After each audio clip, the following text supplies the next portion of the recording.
오늘의 10분 말씀. 사무엘하 19장 1절로 15절입니다.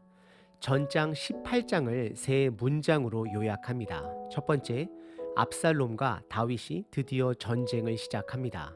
두 번째, 하나님의 도우심으로 다윗의 군대는 전쟁에서 승리합니다. 마지막 세 번째, 전쟁에선 승리하지만 압살롬의 죽음의 소식 앞에 다윗은 매우 슬퍼합니다. 19장의 큰 그림은 다윗이 압살롬을 피해 유배한 상황에서 전쟁에 승리한 이후 다시 예루살렘으로 귀환하는 내용입니다. 그리고 지형적으로 보게 되면 요단강을 중심으로 유배지는 동쪽이고 예루살렘은 서쪽으로 나눠져 있습니다. 19장에 다윗이 다시 예루살렘으로 황궁을 하면서 정치적으로 내부적으로 많은 일들이 벌어집니다. 그중 가장 큰 반응은 유다 지파와 나머지 이스라엘 지파들 간의 갈등이 시작됩니다. 우리는 언뜻 보면 유다 지파 사람들이 다윗을 도와 전쟁을 싸운 것처럼 생각할 수 있습니다. 하지만 정작 다윗을 도운 사람들은 극소수입니다. 이방인들도 포함되어 있습니다.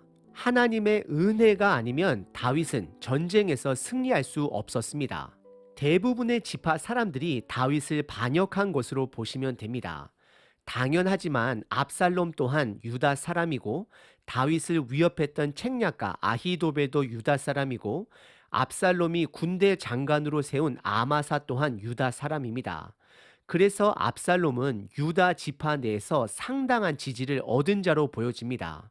그리고 더 나아가 다른 지파들까지 포섭하는 놀라운 정치적인 사람으로 여겨집니다. 그래서 대부분의 사람들이 다윗이 패배로 끝날 줄 알았지만 지금 결과는 다윗의 승리로 끝난 것입니다.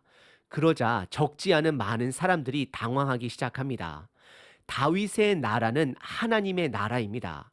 하지만 여전히 불완전한 요소를 가지고는 있습니다. 하나님의 은혜 없이는 다윗이 전쟁에서 승리하지 못하는 것처럼 하나님의 은혜 없이는 이스라엘이 다시 다윗을 중심으로 하나 되는 것도 불가능합니다. 오늘 본문을 통해 비록 저와 여러분들의 삶에 고난이 있을지라도 우리 삶이 사라질 수 있도록 베푸신 하나님의 은혜를 발견하는 자 되시길 바랍니다.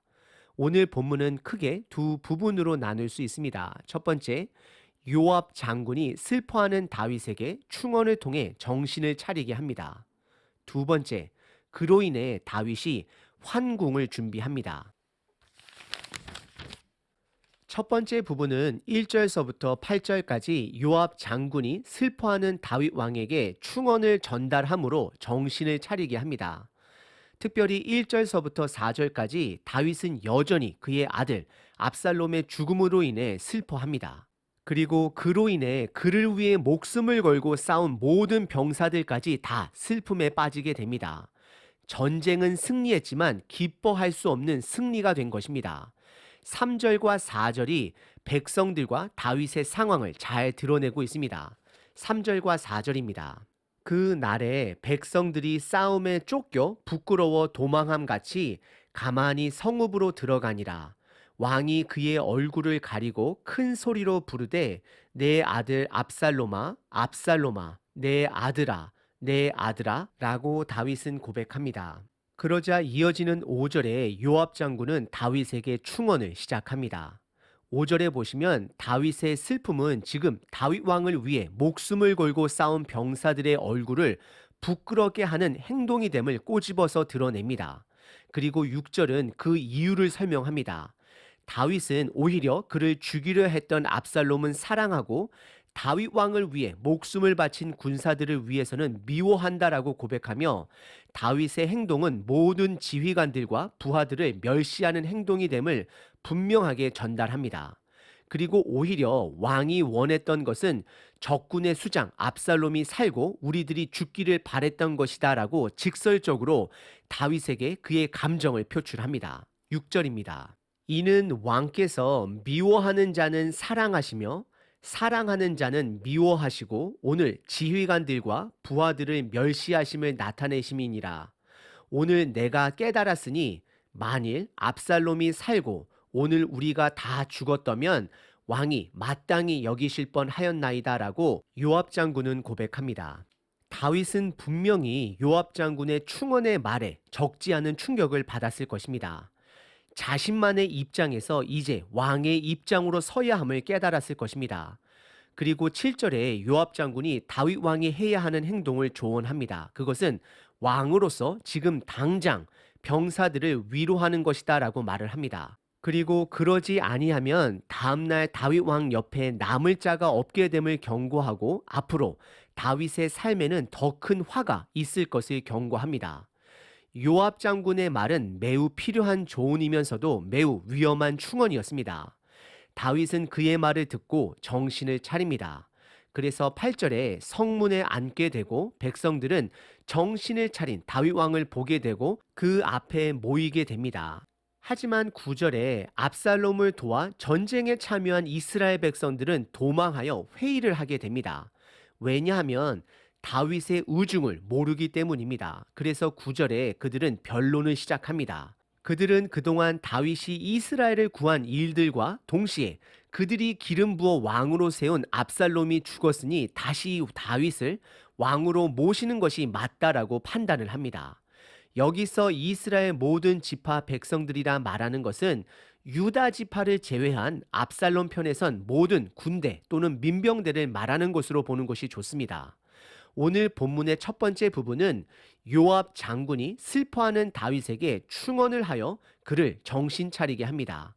그로 인해 압살롬 편에 섰던 이스라엘 리더들은 회의를 통해 다시 다윗을 왕으로 추대하기로 결정을 합니다. 두 번째 부분은 다윗이 요단강을 건너 예루살렘으로 황궁을 준비하는 내용입니다. 11절서부터 15절입니다. 11절에 다윗은 그의 지파, 유다 지파 사람들을 꾸짖습니다. 11절에 다윗은 제사장 사독과 아비아다를 통해 유다 장로들에게 그의 뜻을 전달합니다. 비록 유다 지파 사람들이 한때 압살롬을 따랐지만 지금이라도 유다 지파가 앞장을 서서 그를 왕으로 세우기를 바라는 다윗의 모습을 확인하게 됩니다. 그래서 다윗은 다른 이스라엘 지파들은 벌써 본인을 이스라엘 전체의 왕으로 세우기를 결정하고 적극적으로 나서고 있는데 정작 다윗의 지파, 유다 지파는 무엇을 하고 있느냐라고 그들을 나무라고 있습니다. 다윗은 아마도 그를 잠시 배반했던 유다 지파들을 품기 위한 행동이었을지는 모르지만 사실 그의 행동은 나중에 유다 지파와 나머지 지파들 간의 갈등을 초래하게 됩니다. 산 넘어 산입니다. 큰 전쟁은 끝났지만 또 다른 파벌 싸움이 그들을 기다리고 있습니다. 그래서 12절에 다윗은 유다 지파들에게 너희들은 내 형제요 골육이다 선포하며 유다 지파가 다윗을 다시 온 이스라엘의 왕으로 세우는데 앞장서야 함을 격려합니다. 그리고 13절에 다윗은 약간 무리수를 두게 됩니다. 다윗은 유다의 모든 지파들을 품기 위해 압살롬 장군이 그의 군대 장관으로 세웠던 아마사를 요압을 대신하여 그의 군대 장관으로 세우게 됩니다. 이때 여러분들 요압 장군의 마음은 어떠했을까요? 여러분들이 요압 장군이라면 다윗의 이러한 결정 앞에 어떻게 반응하시겠나요? 아직 요압 장군은 그의 발톱을 드러내지 않습니다. 다윗의 이런 행동을 통해 14절에 모든 유다 사람들이 한 마음이 되어 다윗을 그들의 왕으로 돌아와 달라라는 공식적인 편지를 보내게 됩니다. 그리고 15절에 다윗은 요단에 도착하고 유다 지파 사람들은 다윗을 왕으로 맞이하기 위해 요단강 근처 길갈에 도착합니다. 오늘 본문의 두 번째 부분은 다윗이 요단강을 건너 예루살렘으로 환궁을 준비하는 내용입니다. 오늘 본문은 하나님의 은혜 없이는 이스라엘이라는 나라는 존재할 수 없음을 확인할 수 있습니다. 다윗은 하나님의 은혜 없이는 압살롬과의 전쟁에서 승리할 수 없었습니다. 그리고 비록 전쟁에서는 승리를 하였지만 앞으로 다윗 앞에 펼쳐지는 분파 싸움 또한 하나님의 전적인 은혜가 없으면 이스라엘은 이미 벌써 사라졌을 것입니다. 저와 여러분들의 삶도 마찬가지입니다. 우리 삶에 즐거움도 있고 기쁨도 있고 감사도 있지만 저의 솔직한 고백은 이 땅의 삶은 소망으로 인해 기쁨을 붙들 수 있는 것이지 산 넘어 산입니다.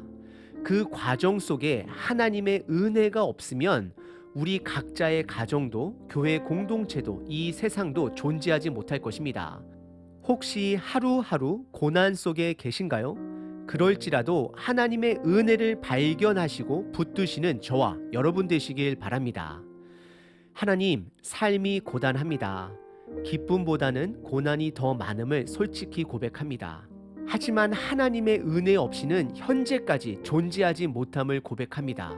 오늘 하루도 하나님의 은혜를 붙들고 힘을 내겠습니다. 감사합니다. 아멘.